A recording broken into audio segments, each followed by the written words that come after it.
So one blessed afternoon, I found myself in Cooperstown, New York, going to a local shop, and I found a 1975 Sal Bando card overpriced at $5. And I asked the shopkeeper, why is it marked at $5 where it's only worth like maybe 55 cents? And he said, get the fuck out of my store.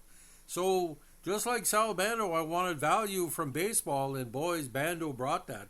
Kind of the official, unofficial captain of the A's dynasty from 72 to 74, you might as well say 71 to 75, five-time AL West champions. He passed away in 2023, leaving to mourn fans across the globe. But Salvatore Leonard Bando, what a player, what a motivator, and what an Oakland A. Now, he was a professional baseball player, GM, played Major League Baseball as a third baseman from 66 to 81, most prominently as the team captain for the Athletics dynasty that won 3 consecutive World Series titles between 72 and 74, and later brought his expertise to the Brewers. A 4-time All-Star, he averaged 20 home runs and 90 RBIs over an 8-year span. Although he was often overshadowed by his contemporary, Hall of Fame third baseman Brooks Robinson, he played second, third, and placed second, third, and fourth in the AL Most Valuable Player voting from 71 to 74. Again, he ended his playing career with the Brewers. After his playing career ended, he served as a special assistant with the Brewers before serving as the team's GM for 8 years from October 91 to August 99. He was inducted in the National College Baseball Hall of Fame in 2013, and in 2022, he was inducted in Athletics Hall of Fame, but not in the Baseball Hall of Fame. Now, he attended Warrensville Heights High School, where he played baseball, football, basketball, and ran track. He attended ASU, where he played college baseball for the Arizona State Sun Devils under coach Bobby Winkles. He was a member of the 65 College World Series title of victors and was named the College World Series Most Outstanding Player. Now, the KC Athletics of Major League Baseball selected him in the 6th round of the 65 draft. He made his debut for the Athletics in 66. Manager Hank Bauer named Bando team captain on May 30th, 69. He was eventually named a starting third baseman for the AL in the 69 MLB All-Star Contest. Now, during the Swinging A's era of 71 to 75, which we all look back with fondly, especially people like me who are in their late 50s, he was named to 3 consecutive All-Star games between 72 and 74. He was runner-up for the 71 AL MVP, won by teammate Vida Blue after helping lead the team to the first of 5 straight divisional titles. In 73, he led the AL with 64 extra base hits, 32 doubles, and 209 total bases. He remained a strong MVP candidate through Oakland's title run, finishing 3rd and 4th in the voting at 73 and 74 respectively. Now, he constantly fought with team owner Charlie Finley and eventually left Oakland when he signed a 5-year contract worth $1.5 million with the Brewers after the 70th campaign, spending his last 5 seasons with the club. Obviously, a lot of people were leaving. I think it was only Vida Blue left by the end of the 76 season. Everybody else was gone. Jackson was traded to the Orioles, and like I said, everybody was on the path. Now, during spring training in 81, he announced that it would be his last season. Bando batted 5 for 17 with 3 doubles in the 81 ALDS, Milwaukee's first MLB postseason appearance. He retired again after that campaign. In his 16-season career, he had a .254 batting average with 242 home runs, 1,039 RBIs, and 2,019 games played. At the end of his career, he ranked 3rd in AL history with 1,896 career games at 3rd, and also ranked 4th in league history in assists with 3,720. Tied for 4th in double plays with 335, and 10th in putouts 1,647. He's 235 home runs at third baseman, is 3rd in AL history. His 789 RBIs as an Oakland player were a record until Mark McGwire passed him in 96, and his 192 home runs with the team were a record for a right-handed hitter in Oakland until Canseco passed him in 91. Now, after retiring, Bando became a special assistant to Milwaukee's GM Harry Dalton, focusing on scouting and coaching during spring training. He served in a part-time position until 91. He was also a color analyst for NBC, teaming with Bob Costas in 82. Now named the team's GM on October 8, 91, he succeeded Dalton.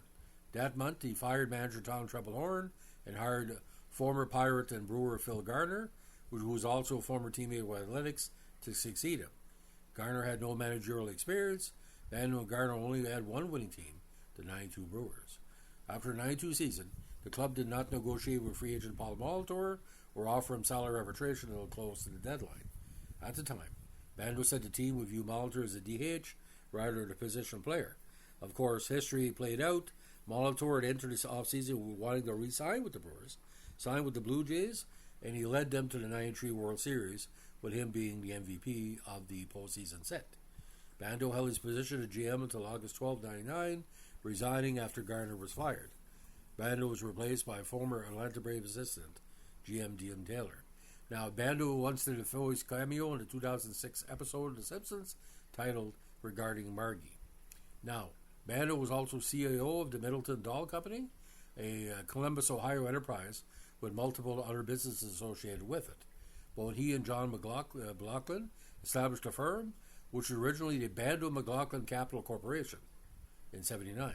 The name changed its current form on May 4, 2001 to reflect his acquisition of Lee Middleton Original Dolls Incorporated. Now, the National College Baseball Hall of Fame inducted him in 2013. He was also an inaugural member of the Milwaukee Brewers Wall of Honor in 2014 and was inducted in the Oakland Athletics Hall of Fame in 2022. Now, Bando was born in Cleveland on February 1344 to Bennett Carpenter and Angela Homemaker. He then grew in nearby Warrensville Heights, Ohio, with younger siblings Chris and Victoria. Chris, of course, was a catcher for the Indians. In 1969, he married Sandy Fortunato. The couple had 3 sons, Salvatore Jr., Sonny, and Stefano. Sal Bando Jr. was head baseball coach at High Point University from 2001 to 2008, is the most prominent of his children. Since 2010, Bando Jr. has been the head baseball coach at Marquette University High School, leading the team to 2 straight state title appearances in his first 2 seasons there. Bando, a devout Roman Catholic, has been involved in numerous Catholic organizations. Unfortunately, he died of cancer on January 20th, 2023 in Oconomowoc, Wisconsin. I apologize for this pronunciation, at age 78. Now, the idea about Sal Bando, and I think why he deserves to be in a Hall of Fame, his famous number 6 basically was a sign of dedication to the sport. A strong guy, strong intellectually, strong physically, 6 feet 195. Although he never had 2,000 hits, every RBI he made and every defensive play he put together meant something. Now, look at the RBI production. Now, this is for consistency, okay? From 1968 to 1978, okay? 67, 113, 75, 94, 77, 98, 103, 78, 84, 82, 78. And in a common season, he would get close to 20 home runs and 83 RBIs. Now, there's 4 seasons he played every game for the Athletics. But the 5-year run between 71 and 75, he played 153, 152, 162, 146, and 160. The consistency was there in the hits, 146, 126, 170, 121, and 129. Led the league in doubles again in 73. Now, the All-Star Game appearances, again, 69, 71, 72, 73. He was top 3 in MVP, with both getting 3 times. And the rough stats are like this, ladies and gentlemen. The 289 doubles, 38 triples, 242 home runs. So he was an extra base maven. And you could steal a base too, ladies and gentlemen. You believe in 1976, he was a 20-20 guy. He had 27 home runs and stole 20 bases. So if need be, he could put it together. But his seasons in Milwaukee, in limited action, again, he did a lot with the team. Now, postseason numbers were quite impressive as well. We're going to go over this very quickly. Now, again, he played in his first postseason, 71, the last one in Milwaukee, in 81. Okay, batted .294 with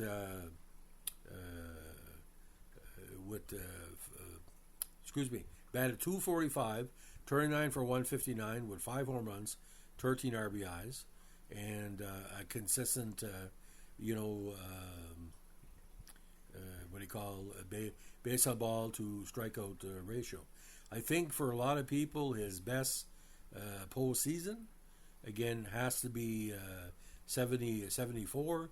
He's 2 big home runs in the ALCS against Baltimore, put them over the top, and he burned out Baltimore twice. The year before, he had another 2 home runs, even though the average was there. Like the key hit was always there. And even one season, he played 1 game as a pitcher, giving up 2 runs in 3 innings. So that was pretty freaky. In 1979, I think he wanted to try it.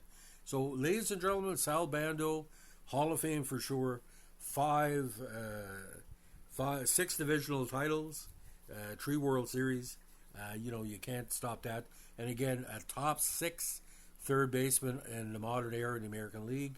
He's got to get in there someplace. It's a travesty he's not there. But ironically, ladies and gentlemen, the Charlie Finley basically said that Oakland could afford to lose Sal Bando. When Bando left, that was the end of the franchise. It had nothing to do with Reggie Jackson, because you knew Reggie was going to leave for someplace else, but Bando was a pure 8.